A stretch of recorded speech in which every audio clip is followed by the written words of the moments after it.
Hello வணக்கம். இப்போ over weight நிறைய பேர் ஆறாங்கங்கிறதுனால நாம் ஒபிசிட்டி ஓவர் வெயிட்டுக்காக என்னென்ன டயட்லாம் குறைக்கணும், வெயிட் எப்படி குறைக்கணும்னு எல்லாருக்கும் சொல்கிறோம், மெஜாரிட்டி நபடீஸ். ஆனால் அதே நேரத்தில் சில பேர் மால் நியூட்ரிஷன் இருக்காங்க.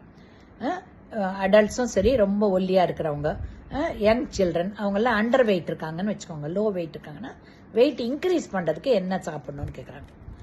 ஸோ இது வெரி சிம்பிள்.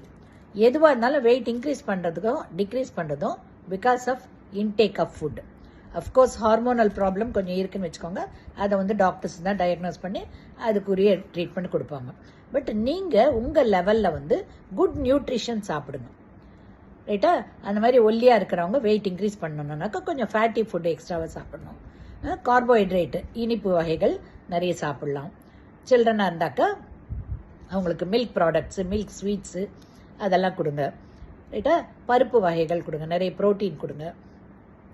அண்ட் கொழுப்பு ஐட்டம் நிறைய கொடுக்கணும். சில்ட்ரனுக்கு கூடிய வரைக்கும் நெய் சேர்த்துக்கோங்க, ரைட்டா? ரொம்ப லோ வெயிட்டாக இருந்தாங்கன்னா நெய் சேருங்க. Ghee sweets and milk sweets இதெல்லாம் கொடுங்க. சீஸு, பட்டர் இதெல்லாம் கொடுங்க. அண்ட் ஃபுட்டு குவான்டிட்டியே அவங்களுக்கு எந்த டேஸ்ட் பிடிக்குதோ அந்த டேஸ்ட்டில் குவான்டிட்டி இன்க்ரீஸ் பண்ணுங்கள். அப்போ அந்த குழந்தைங்களோட வெயிட்டு இன்க்ரீஸ் ஆகும். அடல்ட்ஸும் ஒல்லியாக இருந்தாங்கன்னா கொஞ்சம் இன்க்ரீஸ் ஆகும், ரைட்டுங்களா?